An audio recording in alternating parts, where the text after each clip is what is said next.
Começa agora mais uma edição do programa Magnavita. E o programa Magnavita recebe hoje, aqui nos estúdios do Correio da Manhã, da nossa TVC, no Rio de Janeiro, aqui na Barra, Luciano Bandeira. Trata-se do atual presidente da Ordem dos Advogados do Brasil, aqui do estado do Rio de Janeiro, e candidato à reeleição. Luciano, ter reeleição no meio é ter o seu mandato julgado pelos colegas, né? É isso, eu acho muito positivo.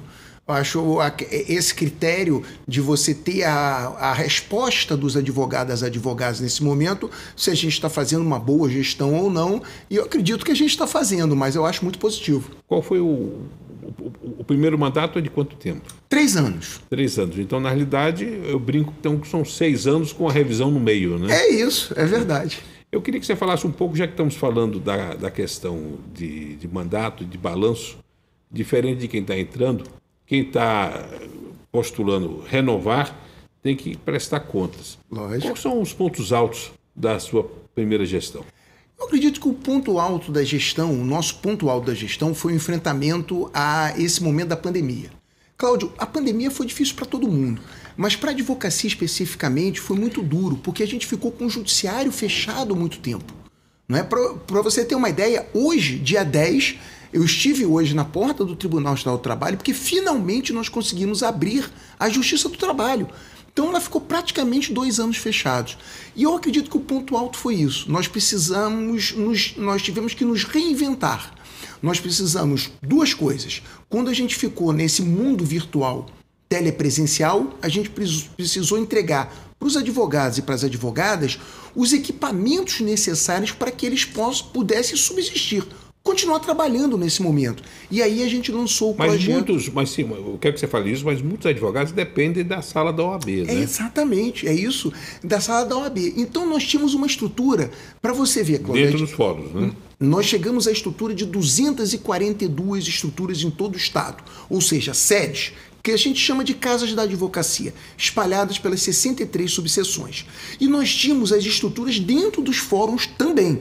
E o que aconteceu? Os fóruns fechados, essa estrutura fechada, e modificou o sistema, porque passou a ser telepresencial. Então os advogados e advogadas passaram a precisar de quê? De internet de alta velocidade, mais ainda do que já precisavam, e o quê? Áudio e vídeo.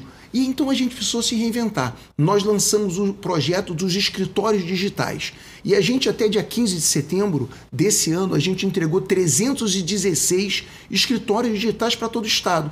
Para que são esses escritórios? O advogado ou advogada, ele marca a sua hora ali, ele vai no escritório, que é um escritório mesmo. O pessoal tem um nome bonito hoje em dia, né, Cláudio? Chama de coworking, né?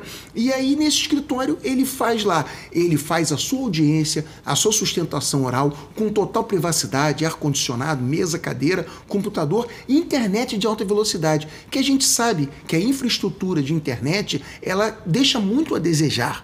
Então, muitas vezes, o advogado precisa dessa estrutura mais potente para ele poder continuar a trabalhar. Então, isso foi fundamental. Dar a possibilidade que os advogados e advogadas possam trabalhar. E eu tenho um número interessantíssimo. Hoje, a Ordem, nas suas estruturas, no estado todo, a gente coloca mais de 2.800 advogados e advogadas trabalhando ao mesmo tempo na estrutura da Ordem, nesses espaços, peticionando, digitalização, escritórios digitais. Então eu acho que esse foi um desafio que foi colocado à nossa frente. Mas isso não estava no script, não estava previsto em orçamento em nada.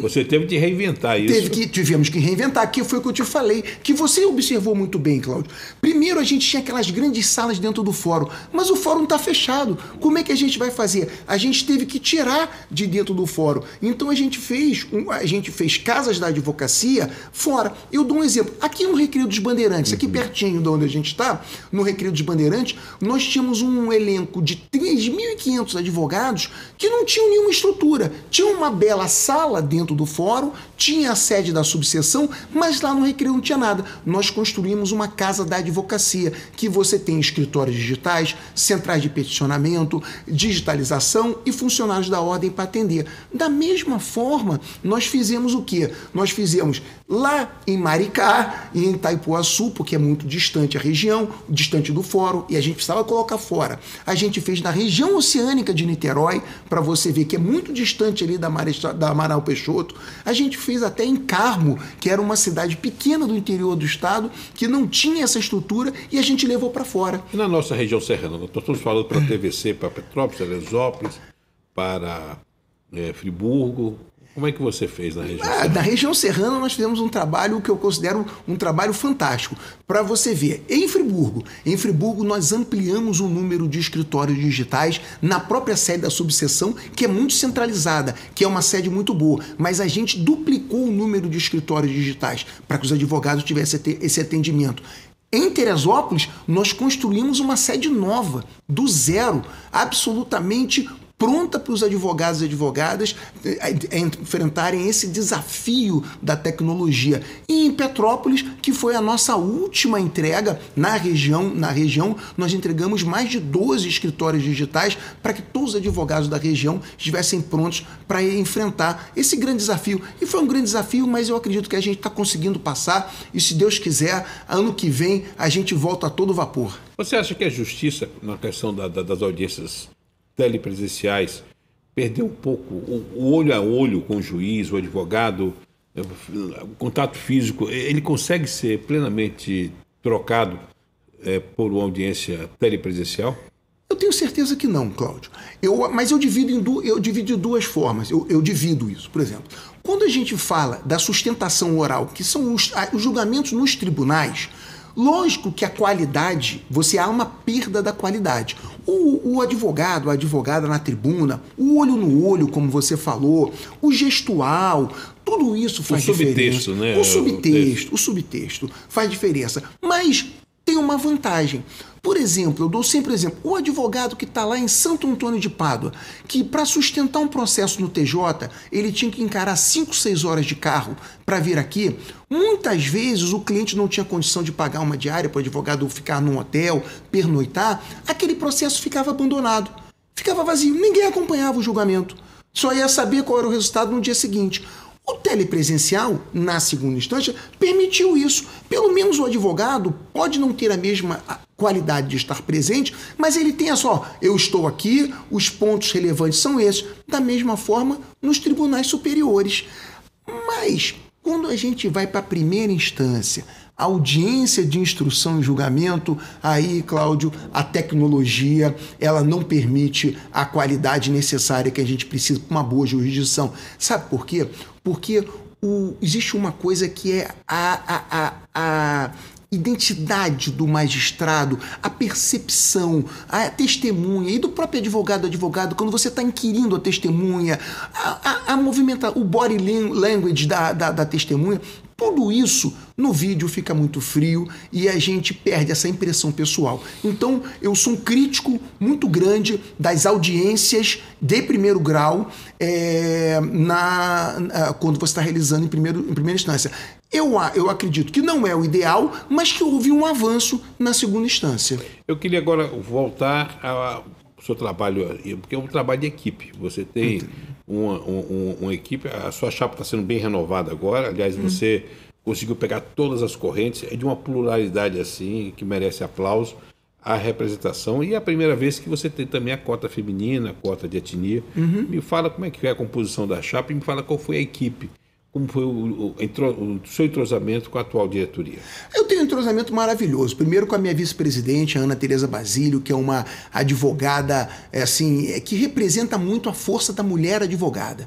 A Ana é uma pessoa que ela construiu uma carreira do zero. E ela, com a sua força, com a sua capacidade, então acho que ela representa muito isso e ela me ajuda muito na vice-presidência. Nós temos um secretário-geral que cuida de toda essa área de pessoal e você vê, na ordem nós temos quase 800 funcionários espalhados pelo estado todo. São 242 unidades. Né? É muito grande, é muito grande. Qual é o orçamento anual da OAB Rio de Janeiro? Em torno de 100 milhões de reais. Eu também fui o primeiro presidente a criar o portal da transparência. Então tá tudo lá, tudo que é arrecadado, tudo que é pago lá no portal, disponível para todos. Eu acho que é uma coisa que eu tenho um orgulho. Foi copiada por outros estados? Não sei dizer, Cláudio, sinceramente não sei dizer. Mas eu acho que era uma obrigação minha, era um compromisso nosso. E eu acho que é muito importante. Fica em torno de 100 milhões de reais, 100 e poucos milhões de reais, mas e tem uma diferença, não fica o dinheiro todo aqui com a gente, né? Nós só ficamos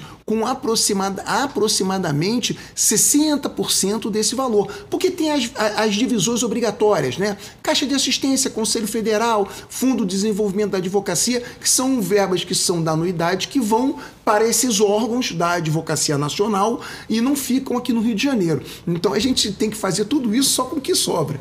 Capacitação, como é que você, além da parte física, como a OAB pode ajudar a melhorar a qualidade do advogado que está na ativa, atualizações, cursos? Isso é fundamental. E você vê só como é que a pandemia atrapalha, né? Eu tinha um sonho, que era uma das minhas promessas, de construir a maior escola superior da advocacia do Brasil. E a gente fez isso. A gente pegou aquele prédio histórico da Marechal Câmara, onde funciona o Instituto dos Advogados Brasileiros, onde tem o Clube dos Advogados, foi o Conselho Federal, quando era no Rio, não é? Nós fizemos o quê? Naquele prédio, nós construímos mais de 15 salas de aula, e transformamos e levamos a ESA para lá. E a gente construiu a maior ESA do Brasil. Só que o que aconteceu, Cláudio? No segundo mês veio a pandemia. Fechou tudo. Aí nós investimos o quê? Na área digital. Então o papel da ordem é fundamental. A gente tem que sempre ter cursos, ter possibilidade de desenvolvimento, porque o direito é muito dinâmico. E eu digo sempre, a gente tem um fato social. Acontece essa mudança da sociedade, o mundo da tecnologia, não é? A gente teve essa mudança primeiro que veio desenfreada, e aí a gente veio o Marco Civil da internet, a geração veio com a LGPD, e você veja só, é um universo absolutamente novo para ser explorado com oportunidades de desenvolvimento profissional para os advogados. E a ordem oferece os cursos de treinamento no processo eletrônico, em todas as áreas. E a gente fez mais. Nós criamos ali... A própria certificação, né? Que é a certificação, lógico, nós fizemos um projeto de certificação que é para os advogados que saem crus, não é? Nós tivemos 2 projetos bacanas. Um é o de certificação profissional, que é aquele advogado e advogada que sai cru da faculdade, e para ele se preparar. Como você atua no mercado? Porque ninguém te ensina a ser advogado na faculdade. E o outro foi de mentoria, que a gente pega advogados experientes que funcionam durante 1 mês, 2 meses, como mentores de advogados iniciantes, para orientar eles na profissão. Olha, estuda isso, se dedica àquilo, se porte dessa forma. Então foram coisas muito bacanas. Ô, Luciano, eu não me contive, eu acabei no Pinga Fogo, na coluna nossa no Correio da Manhã, fazendo um desagravo que eu achei extremamente rasteiro. Em plena campanha eleitoral, uma pessoa que foi vítima da criminalização da advocacia, estou falando da sua presidente, Ana Basílio, e que o STF já está corrigindo, fosse utilizado aquela violência, que eu chamo o último bastião de defesa da sociedade, que é a advocacia, que foi aquelas imagens da operação. Isso. Magicamente a televisão até sabia onde ia acontecer, quer dizer, esses mistérios que envolvem aí o TRF, e de repente você ter a utilização política de algo que devia ser repudiado. É o contrário, os advogados... Eu fiquei muito indignado com isso. Qual foi a sua reação em ver nas redes sociais a utilização em um período eleitoral, uma tentativa sórdida de atingir a sua vice-presidente? Eu vi com tristeza. Sabe por quê, Cláudio? Porque eu vi com tristeza porque isso é você criminalizar a advocacia, é algo que a gente luta e defende tanto.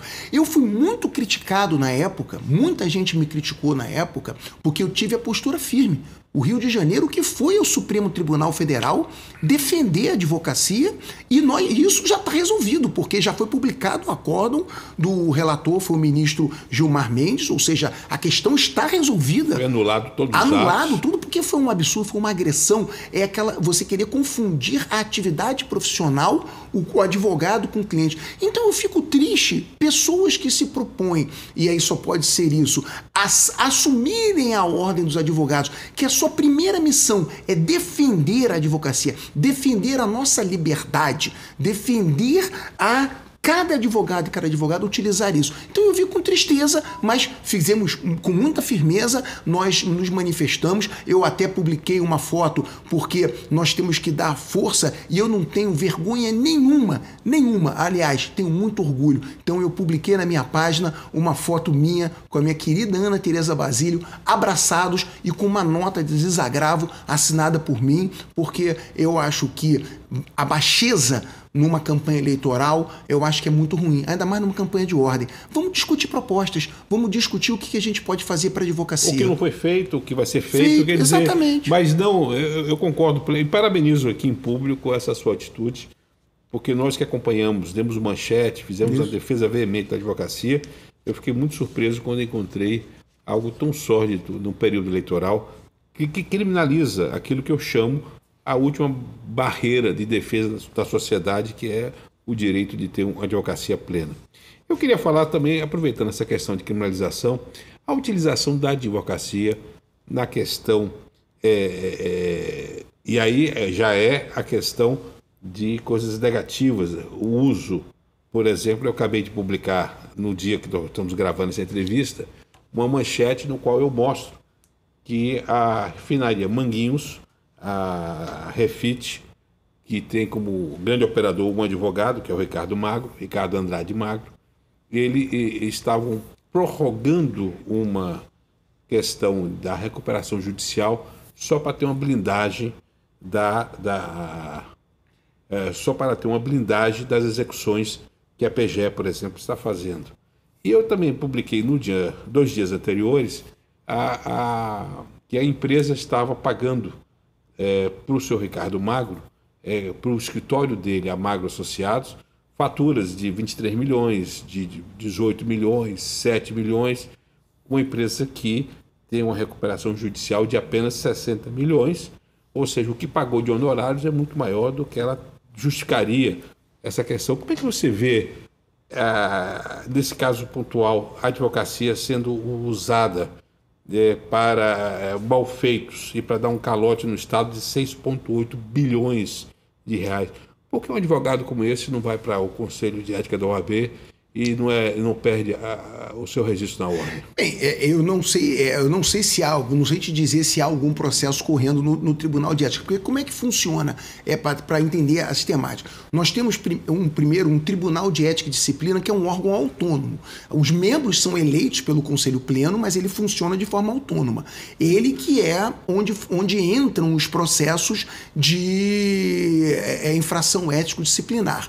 O Conselho Pleno, que é o que eu presido, ele julga essas questões apenas em grau de recurso. Então, eu estou sendo sincero com você, eu não sei te dizer se existe algum processo. O que eu posso dizer é que nesse período nós excluímos mais de 100 advogados, mais de 100 advogados durante esse período em que eu estou ali. Informação importante. Mais de 100 advogados que foram excluídos, ou seja, perderam a carteira por malfeitos. Então, a gente impune muito. Impune muito. Seria importante que todas as carreiras... na carne. Todas as carreiras deviam seguir. É isso que eu ia falar. Exemplo. Se todas as carreiras fizessem o que a ordem faz, eu tenho certeza que a gente ia ter algo muito mais... iríamos purificar todas as carreiras, não é? Agora, pode ter certeza que não há transigência da ordem quanto a malfeitos. Os malfeitos que chegam são apurados e nós não temos qualquer receio de expurgar maus advogados, péssimos advogados nos nossos quadros. Agora, lógico, somos advogados, somos a ordem dos advogados. Nós respeitamos sempre o devido processo legal. Pegando esse aspecto, nós estávamos mostrando aqui as capas do Correio da Manhã. Nós temos um advogado, que é um ex-juiz, que é advogado, que é o Wilson Witzel, e a sua esposa, que usou também contratos de advocacia, está nos inquéritos todos, para camuflar receita. Esses 2 casos não são casos para perder? Se a ordem pode suspender? Pode até chegar a isso, não é? O caso do Wilson Witzel, ele é advogado porque ele já era advogado antes, não é? Isso é um caso que eu até, quando saiu a notícia, eu leio o Correio da Manhã todo dia de manhã, é a primeira coisa que eu faço, principalmente a sua coluna. Então eu fui lá checar. Então o que eu verifiquei? Ele saiu da magistratura e como na lei diz que os magistrados, o magistrado, promotor de justiça, procurador da República, tem certos cargos, você não precisa fazer o exame da ordem. Se você sai, você tem direito a reaver a sua carteira. Então, antes dele ser governador, ele já tinha reativado a inscrição dele. Tanto que advogou para o advogado. Ele era advogado. Ele era advogado. O que aconteceu? Quando ele assume o cargo do executivo, que é o impedimento, como tem o nosso governador Cláudio Castro agora, ele é advogado, ele está impedido porque ele exerce um cargo no executivo. Então a inscrição dele fica suspensa. A partir do momento que ele deixa de ter o cargo do executivo, ele volta a ter a inscrição. Então ele tem a inscrição. O que acontece especificamente nisso? Existe um processo em curso. Não é? Assim que esse processo em curso contra ele tiver um ofício do Ministério Público, um encaminhamento do Ministério... Transitado julgado, quer dizer... Exatamente. Não precisa nem chegar a transitar em julgado, tá? Não precisa chegar a tanto, porque nós somos uma entidade, nós julgamos administrativamente, então nós somos independentes do judiciário. Mas, assim que tiver um momento de uma consolidação probatória no processo judicial... Já é suficiente. Aí já é suficiente para abrir o processo ético-disciplinar e acontecerá. Só quero deixar bem claro que eu tenho defendido editoriais a presunção de inocência tem que existir, tem que ser um bastião da democracia. Exatamente. A pessoa é inocente até que se prove o contrário. Perfeito. Quer dizer, então é necessário seguir esse rito. Se aguardar. Para que não haja uma pré-condenação. E voltando ainda à questão da OAB do Rio de Janeiro, eu queria mergulhar um pouco naquilo que eu acho fundamental para o advogado, que é a CAAGE. Perfeito. É o sistema de se sentir abraçado pela ordem. Como é que é a sua relação com a CAAGE e como é que a Caixa de Auxílio tem funcionado na sua gestão? Olha, nós buscamos trazer a CAAGE de volta para a função dela, que é a função assistencial. E durante esse período, nós tivemos, primeiro, uma reestruturação completa da Caixa. E a Caixa atuou, por exemplo, no atendimento do psicossocial, ou seja, não só os assistentes sociais, mas também psicológico. Porque muitos advogados, na pandemia, imagina você fazendo prazo, filho estudando dentro de casa, você com aquilo tudo, você teve uma afetação. Nós atendemos mais de 3 mil, eu não tenho o número certo, mas posso até mandar para você, mas eu sei que foram mais de 3 mil consultas feitas pela CAAGE, inteiramente gratuito para os advogados e advogados nesse atendimento psicossocial. Nós vacinamos mais de 20 mil advogados com H1N1, lógico que não foi a da Covid, que a da Covid é só o governo que pode ter, mas com H1N1 contribuindo para isso, porque se não tem gripe, já ajuda isso. Então, mais de 20 mil nós conseguimos lá com o Butantan, H1N1, e vacinamos mais de 20 mil advogados. E, além disso, nossos assistentes sociais, eles fazem também o acompanhamento, nós restabelecemos aquele auxílio funeral, que é uma coisa importantíssima, todo advogado ou advogada tem direito a isso, é algo que a CAAGE oferece. E na pandemia foi usado. Foi muito usado. Você tem um número de vítimas? Eu tenho um memorial, eu não tenho de cabeça, mas tem um memorial no site da Ordem, que é um memorial que nós fazemos em homenagem, tem todos os nomes e os números ali. De cabeça eu não tenho um número, peço até desculpas, mas eu não tenho esse número. Essas coisas muito ruins a gente procura às vezes não ficar guardando. Falar do quinto, porque nós estamos com... E só uma coisa, sim. Nós ainda a CAAGE voltou e oferece o plano odontológico para todos os advogados. Todos os advogados do Rio de Janeiro têm direito a um plano odontológico. Então, esse é o investimento, é a devolução da CAAGE para a assistência dos advogados. Mas o plano de saúde é eletivo, né? O plano de saúde é eletivo, Cláudio, eu vou te dizer por quê. Porque nós já tivemos plano de saúde há quase 20 anos atrás. Era muito complexo. Até hoje... Vai reeditar o que está correndo com a prefeitura. Exatamente. Com a Colurbe. Exatamente. Agora, o quinto. há um consenso, fechou as inscrições com 59. 59 candidatos. Pois é, 59 candidatos que tem que virar uma lista de 18. 18 nomes. E desses 18, 9 sai do tribunal para o governador. Isso. Como é que vai ser essa triagem aí? E é verdade que esse já é um consenso de que vai ser a nova diretoria, o novo conselho da OAB que vai ser eleito dia 16, que vai se aguardar a posse do novo conselho para escolher ou o atual conselho que vai escolher? Cláudio, tá marcado já, no dia 18, semana que vem, nós temos uma reunião de diretoria justamente para decidir. Sendo esse ano... Para decidir a lista? Ou... Não, para decidir quando será marcada a pauta. Nós não decidimos a lista. São 80 conselheiros que votam, né? Impõem muitas vezes, colocam poderes super-humanos ao presidente. E eu sou o único que não voto, né? O presidente é o único que não vota. É o único que não vota. Mas tem o voto Minerva, né? Só se empatar. Só se empatar. Mas então é o seguinte, são os 80 conselheiros. No dia 18 nós vamos decidir. Nós temos na data... Mas qual é a tendência? Nós temos uma data dia 26 de novembro para esse ano, tá? 26 de novembro. Para fazer a primeira lista. Para fazer a lista esse ano, tá? A ideia nossa é votar as 3 listas no mesmo dia. Não fazer esse de uma vez de cada... Mas no dia 26 de novembro agora? No dia 26 de novembro existe essa possibilidade. Vai ser decidido no dia 18. Mas o que você acha? Qual o prognóstico seu? Eu acho que o prognóstico tem uma chance, se eu for apostar com você, tem uma chance maior de ficar pro ano que vem. Até porque com uma pluralidade diferente, muda-se o jogo. Muda-se o jogo. Completamente. E acha Lexotampo esse povo que estava na lista dos 59 esperando. Agora é muito importante esses pré-requisitos e termos, porque são representantes. Nós acabamos de deixar agora o Cláudio Belo Tavares, que era um representante do Quinto, que chegou a presidir a corte.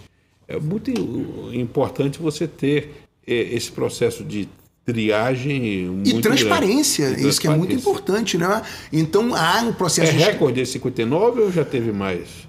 Porque agora são 3 listas. Não, então eu acho que é porque são 3 listas, por isso que deu esse número todo, né? Eu acho que nunca teve tantos números. Essa terceira vaga, no caso do Ministério Público, embolou. O Ministério Público, que estava bem sereno, a terceira vaga aí mexeu muito. Vocês vão usar o mesmo critério de botar os líderes na cabeça? Não. Vai ser sorteio? Como é que vai ser? É isso que as pessoas não compreendem do processo da ordem. A ordem é diferente, porque da ordem é muita gente, são 80 votantes. 80 votantes. É muita gente que vota, então não é tão simples, não é?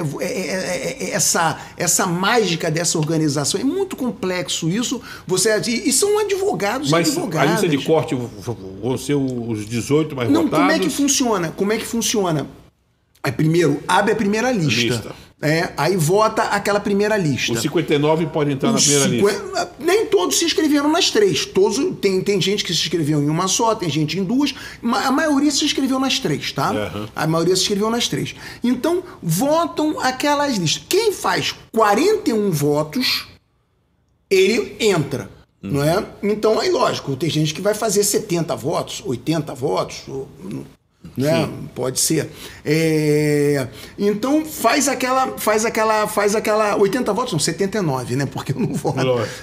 Mas vai fazendo lista. Então fez 41, entra, até completar 6. Completou 6, fechou uma lista, completou a lista. Aí abre a segunda lista. Lógico que quem já entrou na primeira não entra nas outras, porque você não pode repetir, porque senão seria uma situação inédita, né? Sim. Mas aí você vai botar, vamos dizer, os pole positions todos numa lista só. Não é difícil. Dá um desequilíbrio, é difícil. Não é isso. Eu não tenho como fazer isso. Porque cada conselheiro ele vai ter o seu voto. E sabe por que eu não tenho como fazer isso? Porque, diferente dos outros, a votação na ordem é aberta. É aberta. E como é que ela funciona? Funciona, conselheiro fulano de tal votou em A, B, C, D... Nos 6 nomes é lido em voz alta, então a transparência é absoluta. No Ministério Público eram 10 para escolher 18. Isso. Aí você tem... Na ordem não existe esse negócio. E a votação aberta, então o que eu disse, o processo é transparente. Então não existe aquilo, foi fulano, beltrano. Todo mundo vai saber quem votou em quem.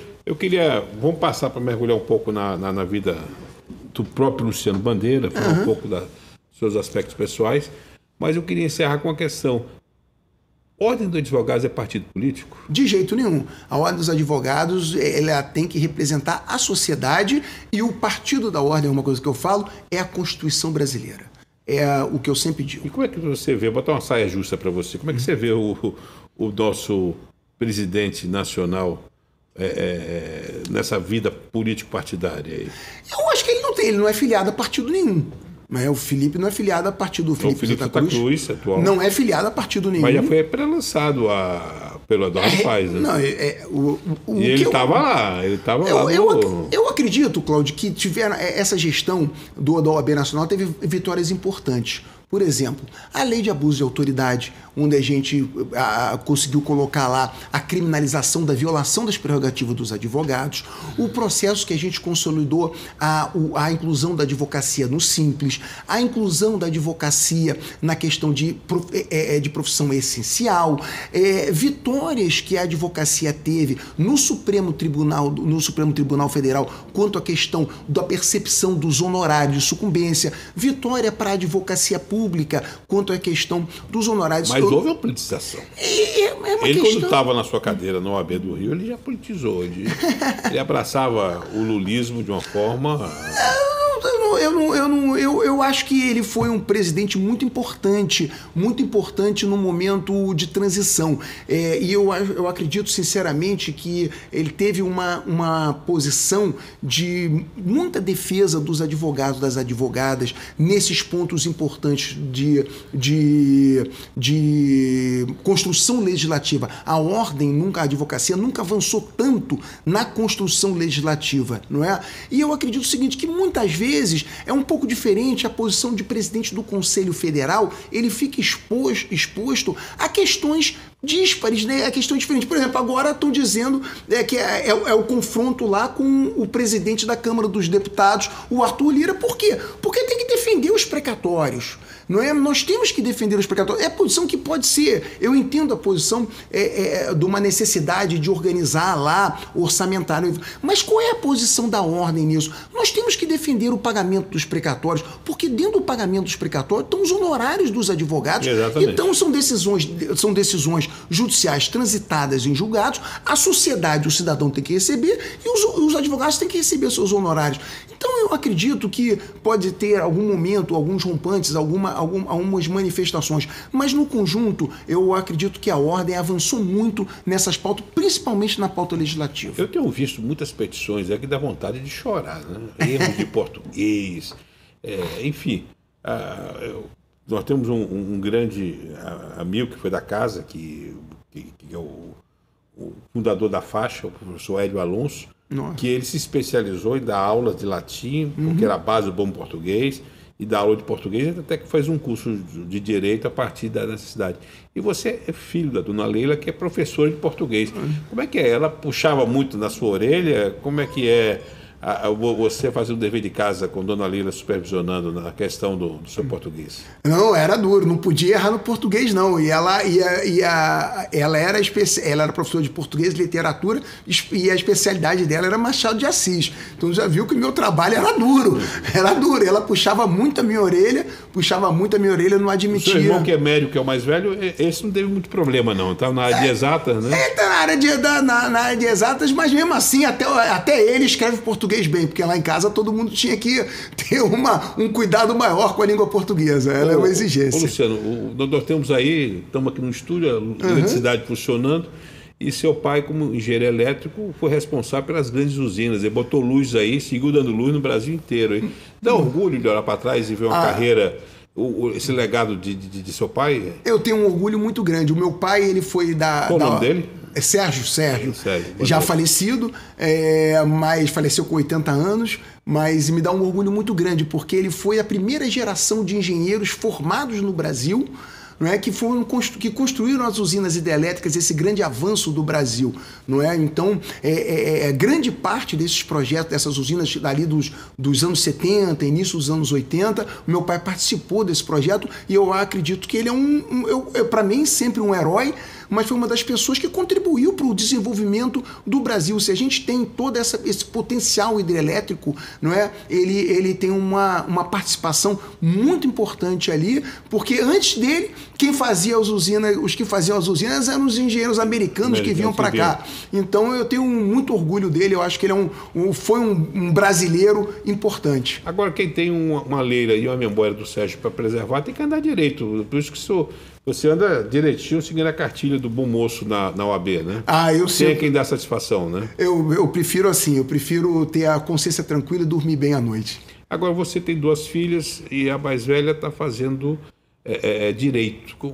Qual foi a sua influência nela? Eu acho que não foi muita influência, não, porque eu nunca disse assim, faça isso ou faça aquilo. Ela não me perguntou, né? Para você ver só, ela é tão independente que ela, até no momento de estagiar... Qual o nome dela? Luísa. No momento de ela procurar o primeiro estágio, já está no 6º período, já está estagiando, ela não me perguntou e ela foi atrás lá dos processos de seleção, se inscreveu nos processos de seleção, passou para 2 importantes escritórios, ficou um tempo em um, depois mudou para o outro e não me perguntou nada, só me comunicou. Pai, fui aprovado no processo, na seleção do escritório tal. Eu falei, que bom, minha filha, parabéns, é um excelente escritório. E eu tenho muito orgulho dela, é uma pessoa muito determinada. Agora a segunda tem tudo a ver com a advocacia, né? Porque faz psicologia, né? Eu acho que é para entender, para entender o pai e a irmã. Né? Deve ser. Agora, Luciano, fala um pouco da sua família. Você é gaúcho, quer dizer, sua esposa é gaúcha, né? Minha esposa é gaúcha. Como é que é ser casado com a gaúcha? Porque não é fácil, não. O matriarcado gaúcho é dominante na sociedade gaúcha. É dominante, é um matriarcado mesmo, e lá na minha casa quem manda é a minha mulher. A minha mulher e as minhas filhas. Eu sou minoria. Eu disse para elas até o seguinte, agora que a Ordem é a primeira instituição do Brasil a estabelecer de fato a paridade entre homens e mulheres, eu acho que a gente tem que reorganizar essa coisa dentro de casa, porque eu sou minoria lá, né? Então eu fico... porque você está no universo feminino, né? No universo feminino. Mas é bom, sabia? Porque as mulheres, elas têm uma capacidade de solução de problemas que muitas vezes os homens não têm. Elas têm uma visão e uma objetividade na solução de problemas que muitas vezes a gente vê nos homens. E eu aprendo muito isso com elas. Eu acho que isso é muito positivo para a minha vida. Então você está confortável tendo uma vice-mulher, né? Eu acho maravilhoso, eu adoro. Aliás, uma das suas oponentes é mulher também. Ele foi sua vice-presidente na OAB da Barra. Foi, Você verdade. foi o primeiro presidente da OAB da Barra. Eu fui o primeiro presidente da OAB da Barra. E ela foi sua vice-presidente. Foi minha vice-presidente. Como é que está sendo esse diálogo com ela? Foi diálogo. Eu tenho uma excelente relação com a professora Silvia. Ela foi minha vice na OAB da Barra por 2 mandatos. E eu acho absolutamente legítimo. Democracia é isso. Eu acho absolutamente legítimo. Todos que têm a pretensão, têm os requisitos ali, que cumpram os requisitos, de disputar a eleição, apresentando propostas, desde que seja como a gente falou, apresentando propostas, sem ofensas, como é o meu estilo. Você nunca vai ver, eu acho que nunca escutou, eu levantando a voz, eu ofendendo alguém, ou eu apresento o meu trabalho, o que eu fiz, e ela tem, lógico, sem dúvida nenhuma, legitimidade. Ela, as outras 2 chapas também têm a possibilidade de apresentar as suas ideias, e vamos discutir essas ideias, vamos apresentar, e os advogados vão escolher qual é o melhor projeto. Eu queria voltar aí na questão familiar. A sua esposa é professora da FGV. Como é que ela vê você se mergulhando em campanha? Você está saindo daqui, vai para Niterói, você está viajando o interior inteiro. É uma campanha intensa, as pessoas não têm dimensão do que é essa campanha. Não tem uma dimensão do que é uma campanha do estado todo. Eu digo sempre uma coisa, a minha mulher, ela demorou muito para entender, até porque ela não é advogada, ela é administradora, né? Ela tem uma carreira acadêmica, né? E a pessoa... Qual o nome dela? Juliana. A Juliana. Então ela... Juliana, tenha paciência, porque ele está fazendo...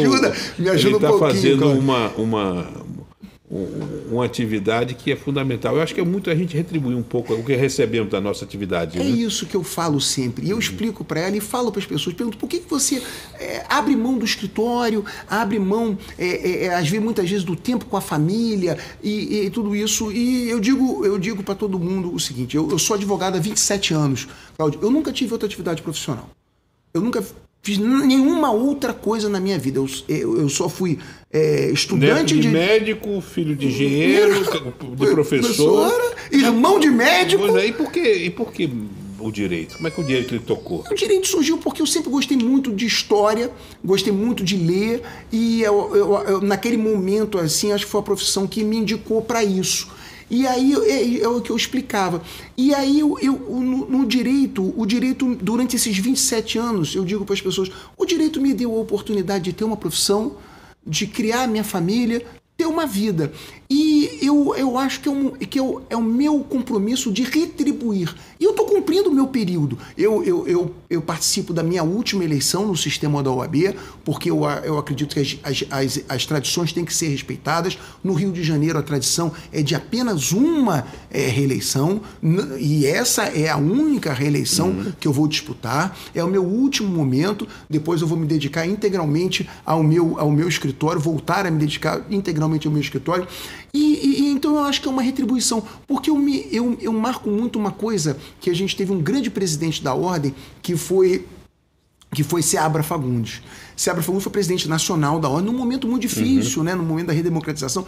E o Eduardo Seabra Fagundes, que era... Quando eu fui presidente da Barra, ele tinha escritório aqui, faleceu ano passado, ele tinha escritório aqui no Centro Empresarial Barra Shopping, e ele ia, só para ver a grandeza de um homem de ordem, né? Ele ia lá e ficava sentadinho assistindo a sessão dos conselhos, do Conselho da OAB da Barra, da subseção, porque ele é membro honorário vitalício, ele ficava lá sentadinho assistindo. E ele tinha uma frase que eu gosto muito, Cláudio, que é o seguinte: não existe advocacia forte sem a OAB forte. E não existe OAB forte sem advocacia forte. E é uma coisa só. Então eu acho que é obrigação de todos os advogados e advogados doarem um pouco do seu tempo, para a OAB. O meu tempo para a OAB está acabando. Eu concordo no gênero, número e grau, acima e baixo. Agora, por que tem advogado que não vai votar? É tão simples. É tão simples, né? A gente precisa o fazer... índice de abstenção é tão alto. Eu acho que a gente teve um índice de abstenção alto na última eleição, especificamente aqui na Barra. Não em todo o estado, na Barra especificamente, mas a Barra é uma subseção muito grande. Porque, é a segunda, depois de Niterói. Depois de Niterói, é a segunda. Porque aqui na Barra não teve disputa, foi chapa única. Não é? Eu acredito que, havendo disputa, e nós teremos disputa na Barra, são dois bons candidatos. Dois bons candidatos. Então eu acredito que não vai ter uma abstenção tão alta, então eu acho que vai subir muito o número de comparecimento. Mas isso é uma coisa, eu posso pedir aqui para cada advogado do Rio de Janeiro, para que no dia lá se dirija à urna, escolha com a sua consciência o que você entende melhor para a ordem dos advogados, porque é muito importante essa participação. Eu não quero finalizar, estamos chegando na reta final do programa, sem falar de Petrópolis, Teresópolis e Friburgo. Vamos começar com Petrópolis. Como é que está a OAB em Petrópolis, o atual presidente? Maravilhoso, o Marcelo Schaefer é um presidente excepcional, fez um grande trabalho e fez um trabalho tão bom que ele unificou a OAB toda. Lá ele é chapa única em Petrópolis. Toda a advocacia petropolitana escolheu, já o reelegeu. Então ele é uma pessoa muito dedicada, de uma família de advogados muito tradicional de Petrópolis, uma pessoa que eu tenho admiração profunda por ele. Teresópolis vai ser o Rodrigo Ferreira, está saindo, ele já completou os 2 mandatos dele, que é a nossa tradição, ele está saindo, mas está deixando o vice-presidente dele, que é o nosso Edinho, que é um cara, é uma pessoa bacana, muito dedicada, é uma pessoa alegre, que tem aquele carinho pelos advogados. Então eu acho que em Teresópolis os advogados e advogadas também vão estar muito bem assistidos, e lá também, unanimidade, chapa única. Poxa, é muito legal essa unificação. É isso. Vamos pegar agora Friburgo. Alexandre Valença, um homem sério. O Alexandre é uma pessoa que, quando você conhecer, Cláudio, você vai adorar. Porque ele tem um semblante assim sério, ele parece sério, mas é um amor de pessoa, um doce de pessoa. E ele é aquele advogado muito dedicado, que vai para a porta do fórum brigar pelo direito do advogado, vai lá dentro da sala do juiz brigar. Então, e isso aconteceu o outro fenômeno. Em Friburgo, também é chapa única. Então, na região toda que a gente está falando, toda a advocacia está feliz com a ordem. 3 Rios? 3 Rios tem disputa, tem a Márcia, a nossa Márcia, está lá, fez uma boa gestão, está trabalhando, e eu acho que vai ter uma disputa justa e uma disputa boa para a advocacia lá. Mas a advocacia lá está muito bem servida. O interior sofreu muito com a pandemia, né? E essa presença do OAB, então, eu acho que foi... Foi salvadora. Foi salvadora porque o interior principal é a qualidade do serviço, da infraestrutura de internet. A gente precisa, e foi muito importante esse leilão do 5G, para ver se a gente consegue ultrapassar isso. As pessoas não pensam como isso pode refletir numa atividade como a justiça. Eu vou dar um exemplo. Eu aqui não devia nem revelar, né, porque os vascaínos podem ficar com raiva de mim, mas eu sou rubro-negro, e aí eu assino lá... Você está com a gravata rubro-negra aí, né? Um pouquinho. Um azul preto. Um exemplo, essa semana no jogo do Flamengo dessa semana, no Campeonato Brasileiro, eu estava assistindo lá naquele Prime... Sim. Numa transmissão dessas pela internet, não é? Internet. Eu não consegui ver o jogo. Porque estava tão ruim a internet... Estava tão ruim que o jogo ficava parando, eu não conseguia assistir o jogo. Então o 5G vai revolucionar isso. Vai revolucionar. Eu queria finalizar com a sua despedida, mas sobretudo franqueando as nossas câmaras para a sua mensagem aos seus eleitores, que dia 16 vão... Eu só peço para você um dia mexer no calendário, esse negócio de eleição, dia 16, sempre depois de um feriado. Porque é a tradição no Rio, é a tradição. É porque o estatuto diz que tem que ser na segunda quinzena de novembro. E a tradição do Rio é sempre que seja no primeiro dia útil da segunda quinzena. Então, se você for pegar todas as eleições foram sempre no primeiro dia útil da segunda quinzena. Perfeito. Então, suas despedidas aí aos seus eleitores, sua mensagem aí usando as nossas câmaras do Correio da Manhã. Muito obrigado, Cláudio. Eu queria dizer para os eleitores e para as advogadas e advogados, para que no dia 16 eu conto com o apoio de cada um de vocês, para que vocês votem, para que vocês se dirijam às urnas e permitam que a gente continue fazendo esse trabalho, construindo uma OAB forte, unida, ampliando essa rede de proteção à advocacia, de estrutura, de escritórios, de qualidade. Então eu peço a cada um de vocês que no dia 16 vote lá na Chapa 1, na OAB Forte e Unida. Muito obrigado, Cláudio. Uma honra recebê-lo. Eu sou testemunha do belo trabalho que você realiza. É muito importante a continuidade desse trabalho, ainda mais num processo onde a OAB, com a pacificação do Rio, precisa de uma ordem de advogados muito forte, e você está conseguindo.